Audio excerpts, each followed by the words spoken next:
ask you this. So for people like you and me that actually have kind of been already acquainted with kind of what our gifts are, I'm thinking about that guy, that 50-year-old plus guy that may not know and never really even thought about it, but they're at a point to where they're trying to identify what that is.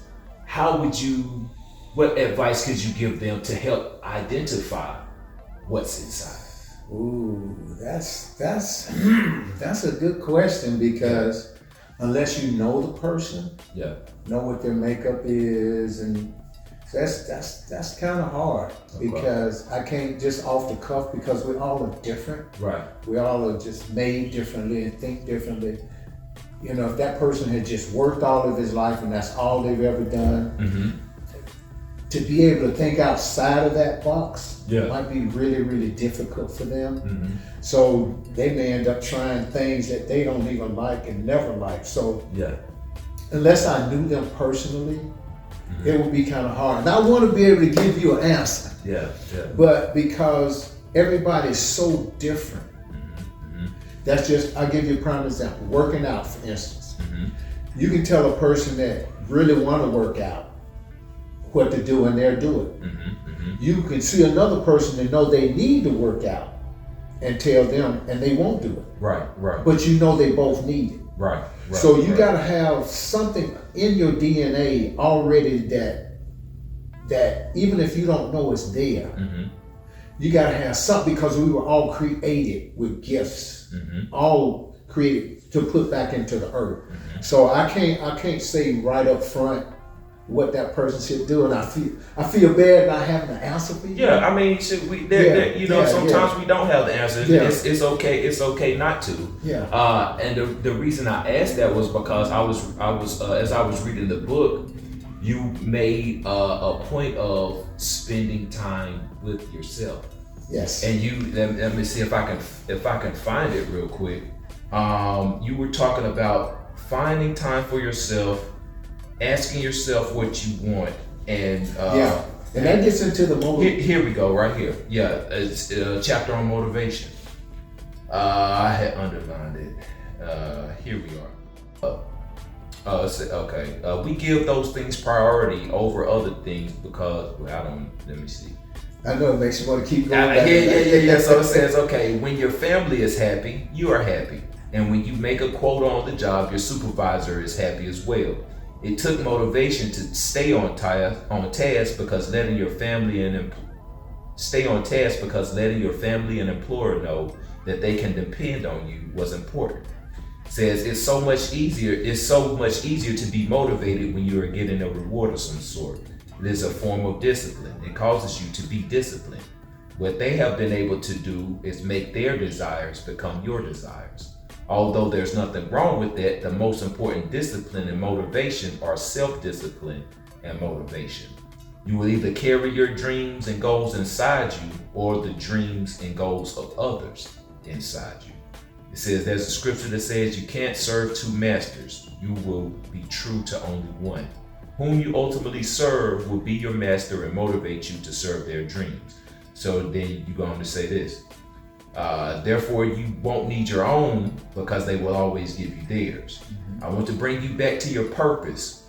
What are you motivated to accomplish while you are here on this earth? Remember, motivation is the desire and willingness of someone to do or have something. I'm not asking you to ignore the needs of your family or career. However, I'm asking you not to ignore yours.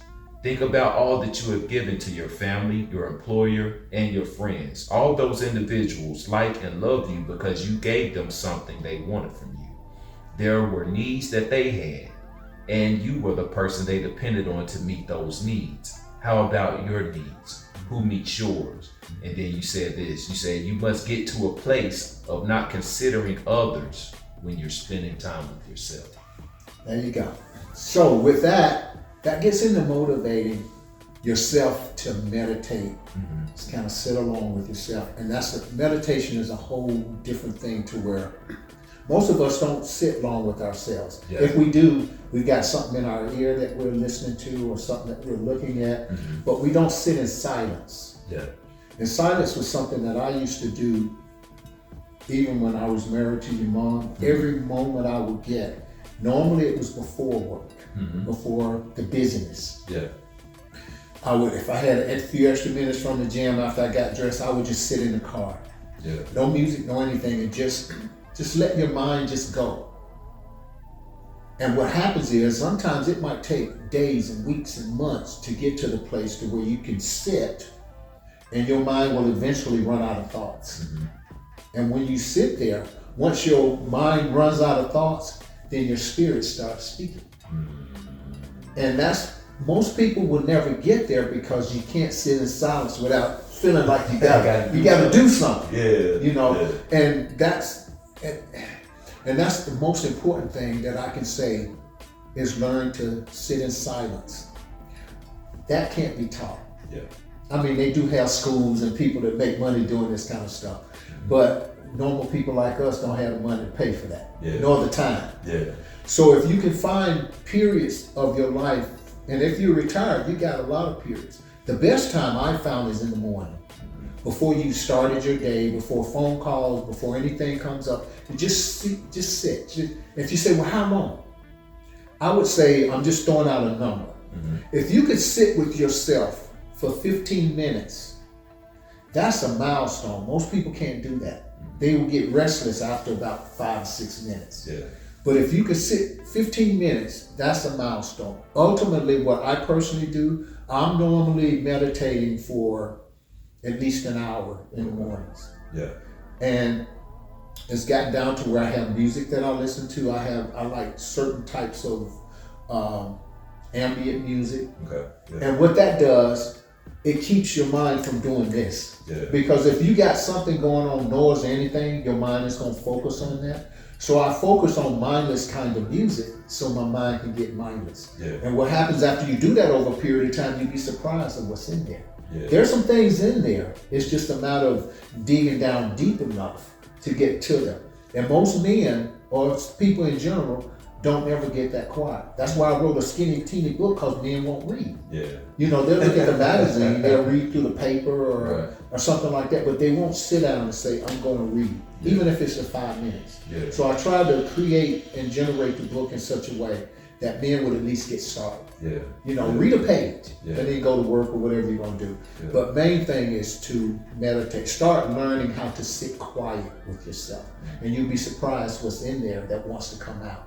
And that's good. And that's why I went there, because I feel like in a lot of ways that is part of the answer of how to really identify what's in there.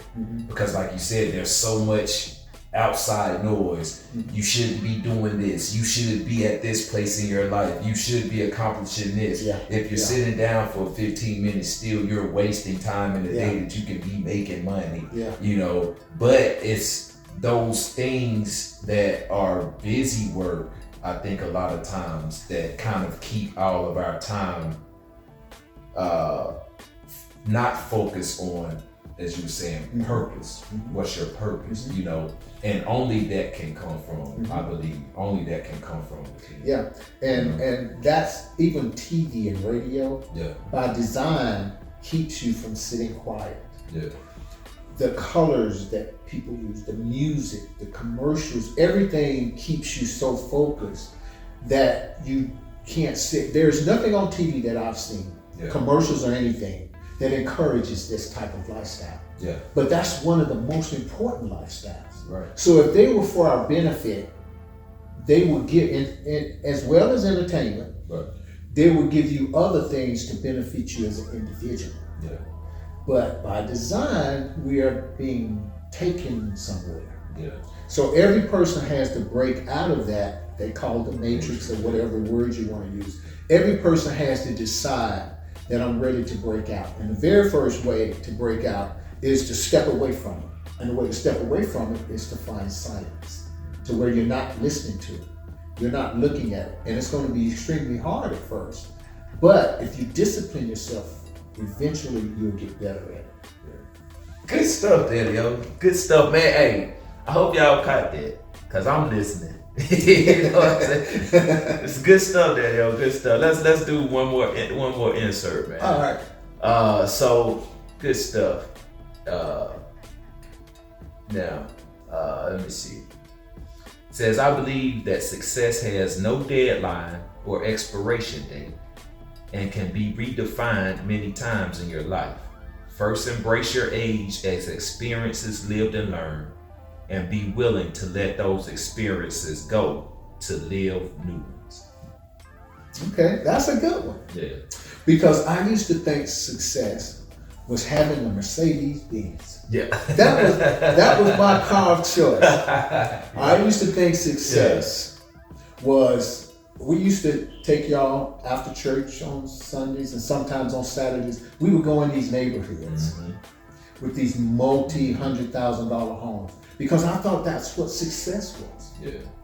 And what I've learned over the years is today at 70 years old, I'm successful because it's not about the Mercedes.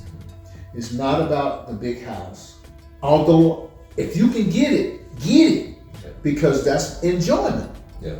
But for me, success is being able to have whatever I want, be able to go whatever I want, go wherever I want, be able to buy whatever I want when I want. And to me, that's success. Yeah. So I'm in a happy place while I'm healthy. I mean, I get my yearly checkup. Doctor say, whatever you're doing, keep doing it. Yeah. I can pay my bills on time and have some left over. If I want to travel and go somewhere, I get the best price, but I go. Right. right. Yeah. And I have good relationships. Now that I'm married, I don't have like single friends that want to go and do. Yeah. We've got some real good married couples that we do things with. So I'm in a really good place, and to me, that's successful. Yeah. So I've let all those things that I thought was success, which I was told was success, right. goes back to that again. Indoctrinated, right. Yeah. So everybody settles into what's success for them. Quick point, Fisher, which was your stepdad, he was happy as long as he had a fishing rod in his hand. That's all he needed. That was it. Granddad. Yeah. Step-granddad. Yeah, step-granddad.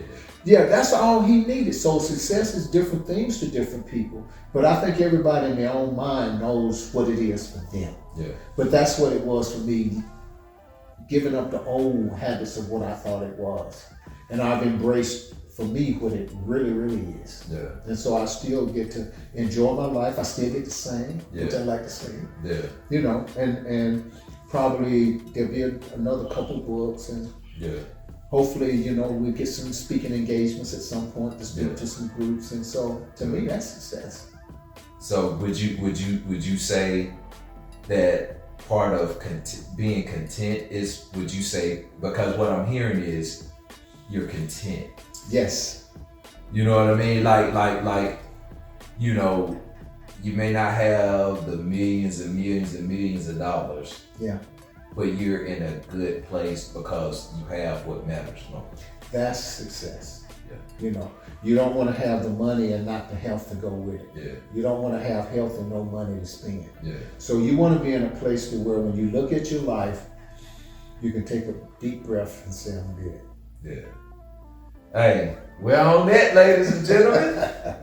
That's been another episode of Ask Pops. Again, man, y'all pick up the book. Y'all, definitely wanted to take some time to get into some of these excerpts and let Pop really explain, what he's saying in the book, and hopefully, man, you guys got something out of it. I know I've got something out of the conversation, man. I appreciate you, Pop. Appreciate you, son. Again, I am the Big Bro War. I'm Pops. And man, to the next, and Choey has exited stage right.